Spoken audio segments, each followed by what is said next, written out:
សួស្តីពុកម៉ែបងប្អូនទាំងអស់គ្នាសូមស្វាគមន៍មកកាន់ Channel យើងខ្ញុំនឹងលើកយករឿងនិទានមួយមកអានជូនបងប្អូនស្ដាប់ដែលមានចំណងជើងថារឿងរស្មីនិងត្បាល់បុកស្រូវនៅក្នុងភូមិជនបទមួយមានក្មេងស្រីម្នាក់ឈ្មោះរស្មីនាងជាក្មេងស្រីឧស្សាហ៍ព្យាយាមស្រឡាញ់ការងារផ្ទះនិងតែងជួយឪពុកម្ដាយបុកស្រូវជារៀងរាល់ថ្ងៃនៅមុខផ្ទះរស្មីមានត្បាល់បុកស្រូវចាស់មួយសម្រាប់អ្នកដទៃវាជារបស់ធម្មតាតែសម្រាប់រស្មីវាជាគ្រឿងដ៏សំខាន់ដែលជួយឲ្យគ្រួសារនាងមានអង្គរហូបរៀងរាល់ព្រឹកនាងតែងឮសំឡេងដុំនៃត្បាល់ដែលបញ្ចេញតាមចង្វាក់នៃការខិតខំ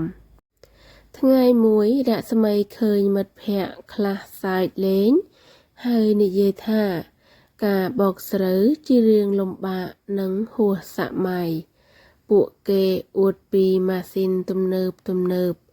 រស្មីមិនខឹងទេតែញញឹមហើយនិយាយថាត្បាល់នេះបង្រៀនខ្ញុំឲ្យអត់ធ្មត់និងគោរពការខិតខំរបស់ឪពុកម្ដាយមួយរយៈក្រោយមកម៉ាស៊ីនកាន់ស្រូវនៅភូមិខូចមនុស្សជាច្រើនគ្មានអង្គរហូបគ្រួសាររស្មីបានប្រើត្បាល់បុកស្រូវហើយចែករំលែកអង្គរជាមួយអ្នកជិតខាងមនុស្សទាំងអស់គ្នាមានការគោរពរស្មីនិងគ្រួសារនាងយ៉ាងខ្លាំងពេលនោះមិត្តភក្តិដែលធ្លាប់សើចបាននិយាយសុំទោសហើយដឹងថារបស់ធម្មតាបើប្រើដោយចិត្តល្អនិងការខិតខំអាចមានតម្លៃយ៉ាងធំ